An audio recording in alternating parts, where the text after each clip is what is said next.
Welcome to NISH News Weekly Broadcast. Regional News. For the first time in the country, a World Health Organization-led initiative to impart survival swimming training to children in order to reduce drowning deaths is taking off in Kerala. The program is being piloted in 2 schools in Thiruvananthapuram by the George Institute of Global Health with the cooperation of the State General Education Department. Over the past 5 years, at least 1,000 to 1,200 persons have died every year in Kerala by drowning, with young children and adolescents constituting a significant percentage of this number. The Swim Safe initiative is funded by the Department of Foreign Affairs and Trades, Australia.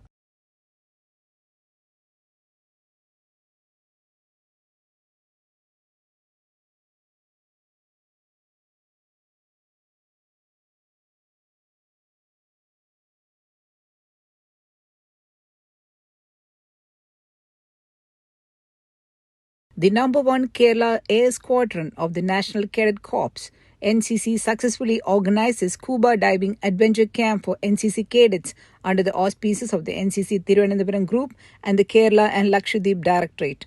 This marked a first-of-its-kind initiative for the cadets, offering them a unique opportunity to engage in underwater exploration and adventure sports.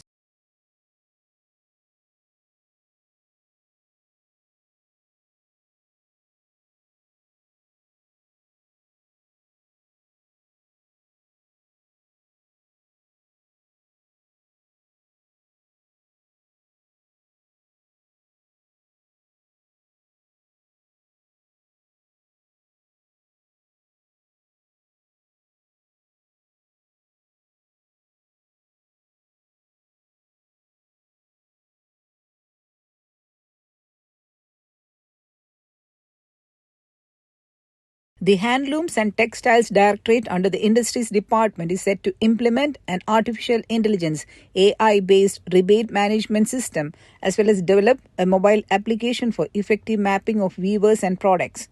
The state government accorded administrative sanction for the project last week. The existing rebate scheme extends to all primary handloom weavers cooperative societies across the state. The societies conduct rebate sales based on rates and dates approved by the government. The aim of the system is to efficiently track, maintain, and optimize the whole process and ensure regulatory compliance while minimizing costs and risk.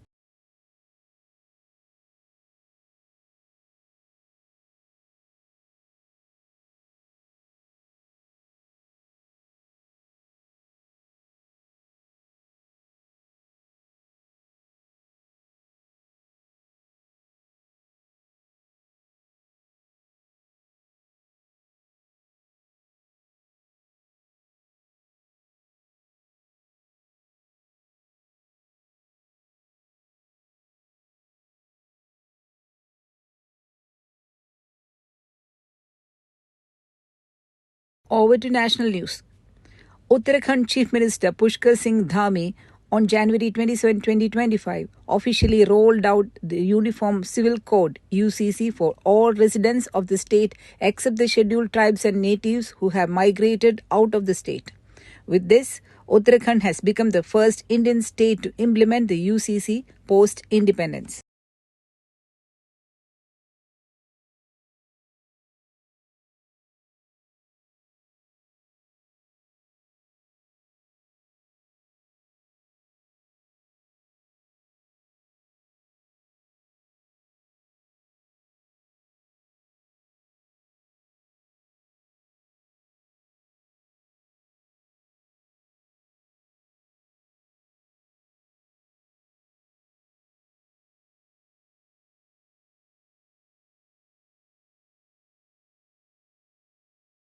"14 months after devastating glacier lake outburst flood in Sikkim washed away the T-Star 3 dam, the state's biggest hydropower project, and killed at least 100, an expert committee of the Environment Ministry has recommended that the dam be reconstructed.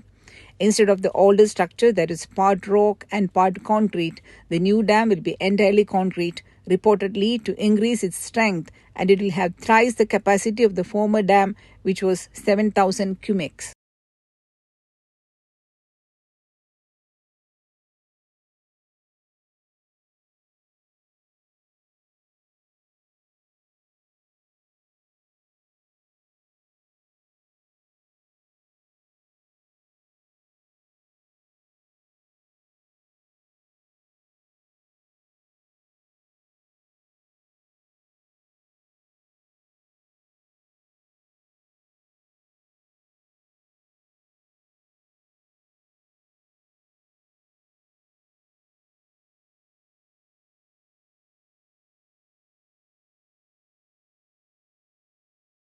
Over to international news. The World Health Organization (WHO) released a set of guidelines on January 26, recommending use of lower sodium salt substitutes.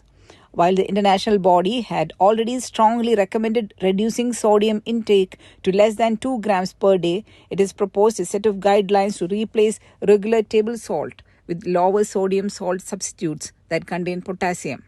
This recommendation is for adults, not pregnant women or children, and excluding individuals with kidney impairments or with other circumstances or conditions that might compromise potassium excretion.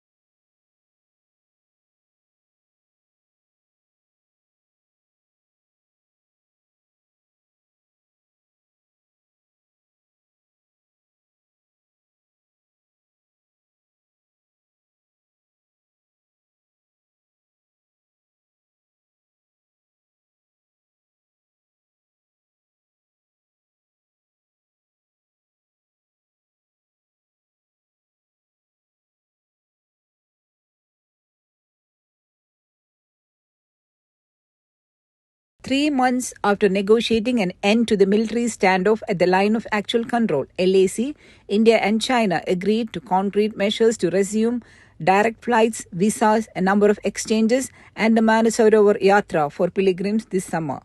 They also agreed to resume the dialogue on trans-border rivers and sharing of hydrological data that China has withheld for years.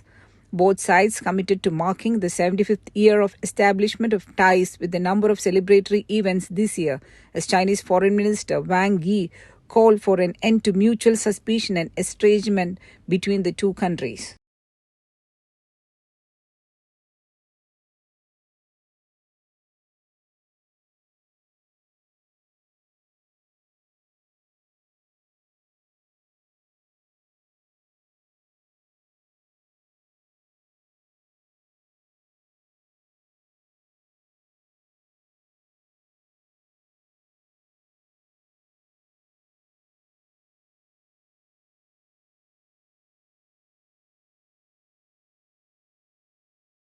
Over to sports news.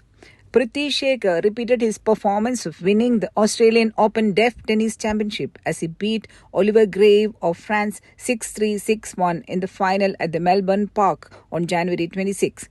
He said that he is thrilled to win the event again in his life and also that the competition was tougher this time.